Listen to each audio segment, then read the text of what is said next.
Hey, what's up, Chiliz Holder? So, what's the prediction of Chiliz coin? In upcoming days, Chiliz is moving up or they fails down. Absolutely, this is the start of month and May 2021. Absolutely, the good month of. I hope this is good month for Chiliz coin. So you can see at this time the last 7 days chart is very crushable and very mind blowing good chart, my friend.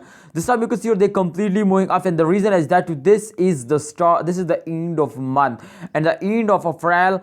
Every cryptocurrency is moving off like a rocket. Definitely, challenge is also going up. But my friend, the current the my what's the my situation? They falls down or they going up? Please remember to this time. I hope they going up like a rocket. So definitely after this fell, my friends, they take a jump. You can see here after if they cross the resistance line, then absolutely they are in the profit. And also this time you can see here they are in the profit. So definitely I hope in upcoming days they're going up. But this is the start of month, so I think in the start of month every crypto coin really fails down. You can see here already they fails down. So definitely the reason is that this is the start of month and every coin is fails down and those days. So please be remembered to the good time is coming soon, and if the good time is coming soon, then absolutely you sell it, then they make you millionaire, they give you very good profit. So please hold it and wait for a good time. I hope they give you very good profit. Thanks for watching all holder. Please like this video, subscribe this channel for latest news and updates.